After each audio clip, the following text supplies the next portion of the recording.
ನಮಸ್ಕಾರ ವೀಕ್ಷಕರೇ, ಜಗ್ಗೋಸ್ ರೆಸಿಪೀಸ್ಗೆ ಸ್ವಾಗತ. ನಾನು ನಿಮ್ಮ ಜಯಶ್ರೀ. ಫ್ರೆಂಡ್ಸ್, ಇವತ್ತಿನ ರೆಸಿಪಿ ನುಗ್ಗೆ ಸೊಪ್ಪಿನ ಉಪ್ಸಾಂಬಾರ್. ನುಗ್ಗೆ ಸೊಪ್ಪನ್ನು ಬಳಸ್ಕೊಂಡು ಇವತ್ತು ಉಪ್ಸಾಂಬಾರ್ ಮಾಡ್ತಾಯಿದ್ದೀನಿ. ಈ ನುಗ್ಗೆ ಸೊಪ್ಪು ಆರೋಗ್ಯಕ್ಕೆ ತುಂಬಾ ಒಳ್ಳೆಯದು. ಆರೋಗ್ಯಕರವಾದ ಜೀವನವನ್ನು ಮಾಡಬೇಕು ನಾವು ಅಂತ ಹೇಳಿದ್ರೆ ಅತಿ ಹೆಚ್ಚು ಸೊಪ್ಪುಗಳನ್ನು ತಿನ್ನಬೇಕು. ಅತಿ ಹೆಚ್ಚು ಸೊಪ್ಪುಗಳನ್ನು ತಿನ್ನೋದ್ರಲ್ಲಿ ಈ ನುಗ್ಗೆ ಸೊಪ್ಪು ತುಂಬಾ ಒಳ್ಳೆಯದು. ನುಗ್ಗೆ ಸೊಪ್ಪನ್ನು ಅತಿ ಹೆಚ್ಚು ತಿನ್ನಬೇಕು ಅಂತ ಹೇಳ್ತಾರೆ. ಆರೋಗ್ಯಕ್ಕೆ ತುಂಬಾ ಲಾಭಗಳಿವೆ ಇದರಿಂದ. ಈ ನುಗ್ಗೆ ಸೊಪ್ಪನ್ನು ತಿನ್ನೋದ್ರಿಂದ BP, ಶುಗರ್ ಕಂಟ್ರೋಲ್ ಬರುತ್ತೆ. ಮತ್ತು ಈ ಜಾಯಿಂಟ್ ಪ್ರಾಬ್ಲಮ್ ಇರೋರಿಗೂ ಸಹ ಇದು ತುಂಬಾ ಒಳ್ಳೆಯದು. ಈ ಹೊಟ್ಟೆಗೆ ಸಂಬಂಧಪಟ್ಟ ಕಾಯಿಲೆಗಳು ಅಂತ ಹೇಳಿದ್ರೆ ಈ ಮಲಬದ್ಧತೆ, ಕಾನ್ಸ್ಟಿಪೇಷನ್ ಮತ್ತು ಅಜೀರ್ಣ ಅಂತ ಹೇಳ್ತೀವಲ್ಲ, ಇಂತಹ ಕಾಯಿಲೆಗಳಿಗೆ ಈ ನುಗ್ಗೆ ಸೊಪ್ಪು ತುಂಬಾ ಒಳ್ಳೆಯದು. ಹಾಗೂ ಕೂದಲು ಉದುರುತ್ತಲ್ಲ, ಅದಕ್ಕಾಗಿರಬಹುದು, ಮತ್ತು ಸ್ಕಿನ್ ಪ್ರಾಬ್ಲಮ್ಗೆ, ಇದಕ್ಕೆಲ್ಲ ನುಗ್ಗೆ ಸೊಪ್ಪು ತುಂಬಾ ಒಳ್ಳೆಯದು. ಈ ನುಗ್ಗೆ ಸೊಪ್ಪನ್ನು ತಿನ್ನೋದ್ರಿಂದ ಸುಮಾರು ಒಂದು 108 ಕಾಯಿಲೆಗಳಿಗೆ ಒಳ್ಳೆಯದು ಅಂತ ಹೇಳ್ತಾರೆ. ಅಷ್ಟೇ ಆರೋಗ್ಯಕರವಾದಂತಹ ಈ ನುಗ್ಗೆ ಸೊಪ್ಪನ್ನು ನಾವು ಅತಿ ಹೆಚ್ಚು ಸೇವಿಸಬೇಕು, ಆರೋಗ್ಯವಂತರಾಗಿರೋಣ. ಈ ನುಗ್ಗೆ ಸೊಪ್ಪು ಅಂದರೆ ನೋಡಿ ಈ ರೀತಿ ಇರುತ್ತೆ. ನೋಡಿ ಈ ರೀತಿ ಬಿಡಿಸ್ಕೋಬೇಕು. ನಾನು ನುಗ್ಗೆ ಸೊಪ್ಪು ತುಂಬ ಚೆನ್ನಾಗಿದೆ, ಎಳೆಯ ನುಗ್ಗೆ ಸೊಪ್ಪು ಇದು ತುಂಬಾ ಚೆನ್ನಾಗಿದೆ. ಅದರಲ್ಲೂ ಒಂದು 2 ಥರ ತಂದಿದ್ದಾರೆ ನುಗ್ಗೆ ಸೊಪ್ಪನ್ನು. ಒಂದು ಥರ ನಾನು ಬಿಡಿಸ್ಕೊಂಡು ಸಾಂಬಾರು ಮಾಡ್ತಾಯಿದ್ದೀನಿ. ಈ ಕಪ್ಪು ಕಡ್ಡಿ ಇದೆಯಲ್ಲ, ಇದು ಸ್ವಲ್ಪ ಕಹಿ ಬರುತ್ತೆ ಲೈಟಾಗಿ, ಅಷ್ಟೇ. 2 ಚೆನ್ನಾಗಿದೆ. ಹಾಗಾಗಿ ನಾನು ಈ ಗ್ರೀನ್ ಕಲರ್ ಇದೆಯಲ್ಲ ಅದನ್ನು ಮಾತ್ರ ಮಾಡ್ತಾಯಿದ್ದೀನಿ. ತುಂಬ ಚೆನ್ನಾಗಿದೆ ಆ ನುಗ್ಗೆ ಸೊಪ್ಪು, ಬಿಳಿ ಕಡ್ಡಿದು. ಈ ನುಗ್ಗೆ ಸೊಪ್ಪಿನ ಉಪ್ಸಾಂಬಾರು ಮಾಡಲಿಕ್ಕೆ ನಾನು ಮೊದಲು ಒಂದು ಪಾತ್ರೆಯಲ್ಲಿ ನೀರು ಇಟ್ಕೊಂಡಿದ್ದೀನಿ. ನೀರು ಚೆನ್ನಾಗಿ ಕಾಯ್ದು ಮಳ್ತಾ ಇದೆ. ಈ ಮಳ್ತಾ ಇರುವಂತಹ ನೀರಿಗೆ 1 ಕಪ್ ಅಷ್ಟು ತೊಗರಿಬೇಳೆನ ತೊಳೆದಾಕಿದ್ದೀನಿ. ತೊಗರಿಬೇಳೆ ಬೇಯ್ತಾ ಇದೆ. ಚೆನ್ನಾಗಿ ನಿಧಾನವಾಗಿ ಓಪನಾಗಿ ನಾನು ಬೇಯಿಸ್ತಾ ಇದ್ದೀನಿ. ಇದನ್ನು ಯಾವುದೇ ರೀತಿಯಲ್ಲಿ ಕುಕ್ಕರಲ್ಲಿ ಬೇಯಿಸ್ಕೊಂಡಿಲ್ಲ, ಪಾತ್ರೆಯಲ್ಲೇ ಹಾಕಿ ಓಪನಾಗೆ ಬೇಯಿಸ್ತಾ ಇದ್ದೀನಿ.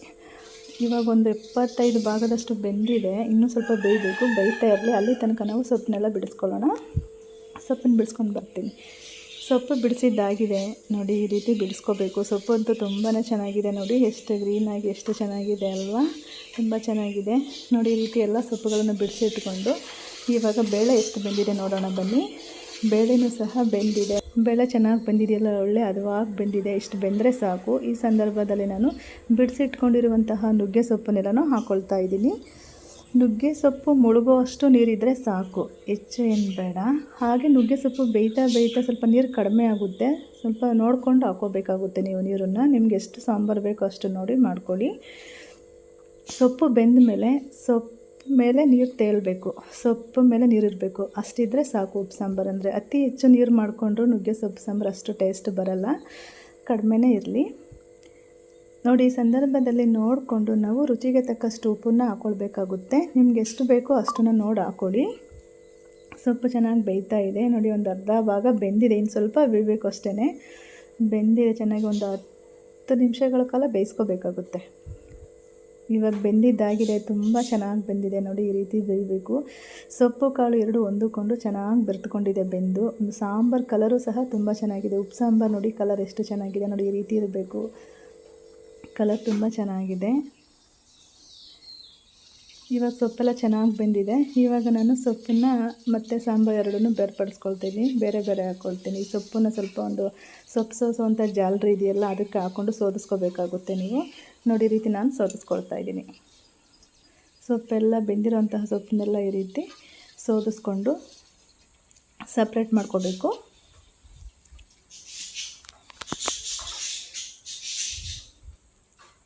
ಚೆನ್ನಾಗಿ ಸಾಂಬಾರೆಲ್ಲ ಈ ರೀತಿ ಸೋದಿಸ್ಕೋಬೇಕಾಗುತ್ತೆ. ನೋಡಿ ಈಗ ಸೋದಿಸ್ಕೊಂಡಾಗಿದೆ. ನೋಡಿ ಸಾಂಬಾರು, ಇಷ್ಟು ಸಾಂಬಾರು ಸಿಕ್ಕಿದೆ ನನಗೆ. ತುಂಬಾ ಚೆನ್ನಾಗಿತ್ತು ಫ್ರೆಂಡ್ಸ್. ಉಪ್ಪು ಸಾಂಬಾರಂತೂ ತುಂಬಾ ರುಚಿಯಾಗಿ ಬಂದಿತ್ತು. ಉಪ್ಪು ಸಾಂಬಾರು ನೋಡಿ ಕಲರ್ ಎಷ್ಟು ಚೆನ್ನಾಗಿದೆ. ಇಷ್ಟು ಉಪ್ಪು ಸಾಂಬಾರು ಸಿಕ್ಕಿದೆ ನನಗೆ. ಒಂದು 4ರಿಂದ 5 ಜನ ಊಟ ಮಾಡ್ಕೋಬೋದು. ಈಗ ಉಪ್ಪು ಸಾಂಬಾರು ರೆಡಿ ಆಯಿತು. ಈಗ ಪಲ್ಯ ಮಾಡ್ಕೊಳ್ಳೋಣ. ಪಲ್ಯಕ್ಕೆ ಸೊಪ್ಪಿನ ಪಲ್ಯ ಮಾಡಲಿಕ್ಕೆ ನಾನು ಮೊದಲಿಗೆ ಒಂದು ಬಾಣಲೆ ಇಟ್ಟಿದೆ. ಬಾಣಲೆ ಕಾಯ್ತಾ ಇದ್ದಾಗ ಅದಕ್ಕೆ ಸ್ವಲ್ಪ ಎಣ್ಣೆ ಹಾಕಿದ್ದೀನಿ. 1 ಈರುಳ್ಳಿ, 5 ಎಸಳಷ್ಟು ಬೆಳ್ಳುಳ್ಳಿ, 2 ಹಸಿರು ಮೆಣಸಿನಕಾಯಿ ಇಷ್ಟನ್ನು ಕಟ್ ಮಾಡಿ ಹಾಕ್ಕೊಂಡಿದ್ದೀನಿ. ಚೆನ್ನಾಗಿ ಫ್ರೈ ಮಾಡ್ಕೋಬೇಕು ಎಣ್ಣೆಯಲ್ಲಿ. ನಿಧಾನವಾಗಿ ಒಂದು ಕಡಿಮೆ ಉರಿ ಇಟ್ಕೊಂಡೆ ಚೆನ್ನಾಗಿ ಫ್ರೈ ಮಾಡ್ಕೊಳ್ಳಿ. ಚೆನ್ನಾಗಿ ಬೆಂದಿದೆ. ಈ ಸಂದರ್ಭದಲ್ಲಿ ನಾನು ಸೊಪ್ಪನ್ನು ಸಹ ಹಾಕ್ಕೊಳ್ತಾ ಇದ್ದೀನಿ. ಸೋಸಿಟ್ಕೊಂಡಿರುವಂತಹ ನುಗ್ಗೆ ಸೊಪ್ಪನ್ನು ಹಾಕ್ಕೊಂಡು ಚೆನ್ನಾಗಿ ಮಿಕ್ಸ್ ಮಾಡ್ಕೊಳ್ಬೇಕು.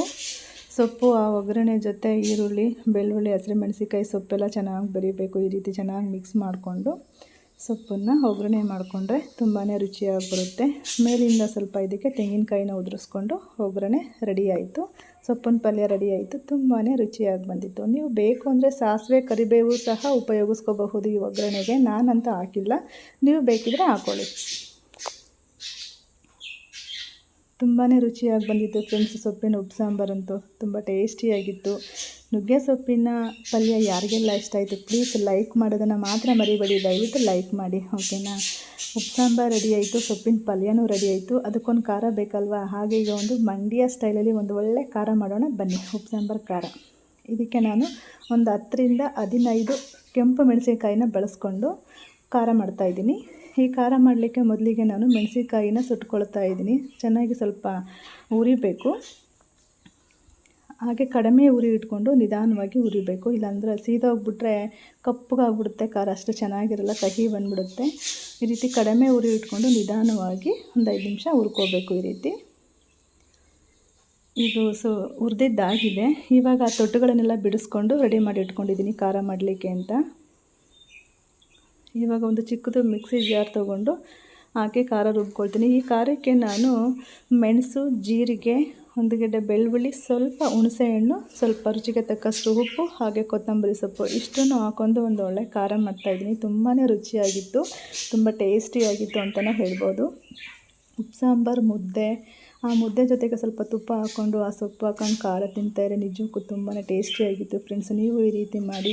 ನಾನು ಮಾಡಿರುವಂತಹ ಉಪ್ಸಾಂಬಾರು ಪಲ್ಯ, ಸೊಪ್ಪಿನ ಪಲ್ಯ ಯಾರಿಗೆಲ್ಲ ಇಷ್ಟ ಆಯಿತು ಪ್ಲೀಸ್ ಒಂದು ಲೈಕ್ ಮಾಡಿ, ಶೇರ್ ಮಾಡಿ, ಕಮೆಂಟ್ ಮಾಡಿ, ನನ್ನ ಚಾನಲನ್ನು ಸಬ್ಸ್ಕ್ರೈಬ್ ಮಾಡ್ಕೊಳ್ಳಿ. ಈ ವಿಡಿಯೋ ನೋಡಿದಂತಹ ಎಲ್ಲ ವೀಕ್ಷಕರಿಗೂ ಧನ್ಯವಾದಗಳು. ದಯವಿಟ್ಟು ಲೈಕ್ ಮಾಡೋದನ್ನು ಮಾತ್ರ ಮರಿಬೇಡಿ, ಓಕೆನಾ. ಮತ್ತೆ ಮುಂದಿನ ವಿಡಿಯೋದಲ್ಲಿ ಸಿಗೋಣ.